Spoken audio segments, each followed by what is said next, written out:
What if the story of Eden was never about humanity's fall from grace, but a distorted memory of contact with someone else?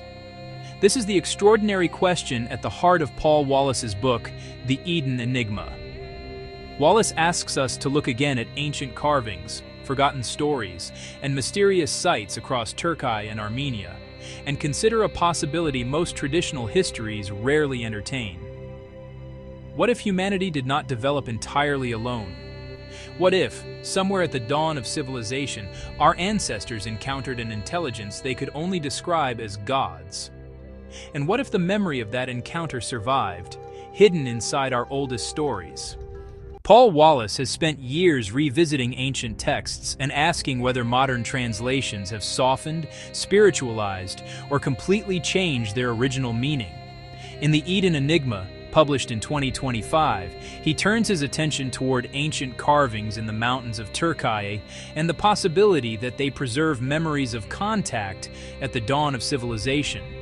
Not mythology as fantasy, mythology as memory. A memory repeated across generations until history became story, and story became religion. Wallis takes us back to the world following the last ice age, a period of enormous climatic and social transformation.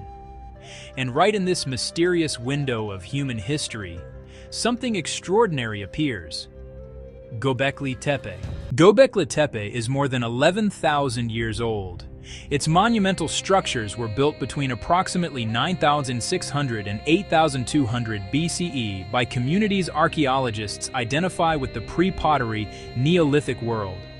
Massive T-shaped limestone pillars, sophisticated carvings of animals, monumental structures requiring planning, cooperation, skill, and a complex symbolic world. The people who built these structures were not supposed to fit our old image of advanced civilization. And that is the problem. For generations, we were given a simple timeline. First, humans hunted and gathered. Then agriculture appeared. Then permanent settlements. Then organized religion. Then monumental architecture. But Göbekli Tepe forced archaeologists to reconsider that neat sequence. The monument was there at the threshold of agriculture. The symbolism was already there. The organization was already there. So where did this knowledge come from? This is where Paul Wallis asks the uncomfortable question. What if some ancient stories describing powerful beings descending, teaching, commanding, breeding, or interacting with humans were not originally intended as religious metaphors? What if our ancestors were describing encounters using the only language available to them? Imagine witnessing an advanced intelligence 12,000 years ago.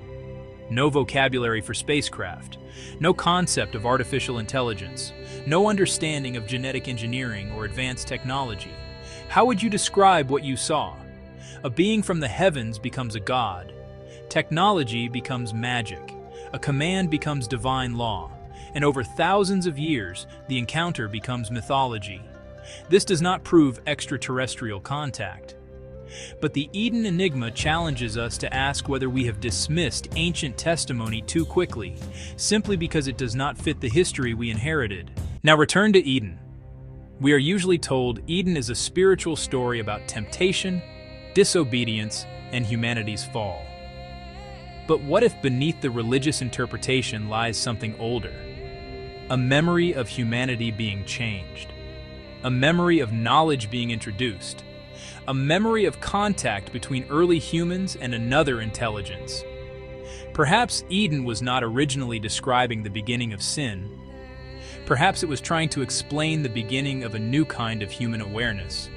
The moment we knew, the moment we questioned, the moment consciousness looked at itself and realized, I am here.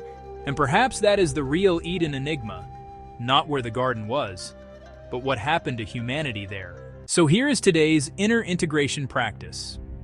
For one moment, forget everything you were told about human history. Ask yourself one question. What do I believe about humanity because I have personally explored it? And what do I believe simply because it was handed to me? Do not rush to replace one belief with another. Simply notice. Because true awakening is not about accepting every alternative theory. It is about developing the courage to question the story you inherited. Sometimes the doorway to deeper awareness begins with 3 simple words. What if? Not? So what do you think? Is Paul Wallis uncovering a forgotten layer of human history? Could the Eden Enigma preserve clues to an ancient contact event? Or are we simply looking at mythology through modern eyes? Share your thoughts in the comments. Subscribe to Innerlight Integration as we continue exploring ancient civilizations, consciousness, and the mysteries that challenge everything we think we know. Because sometimes the greatest mystery is not what was hidden from us. It is what we stopped questioning.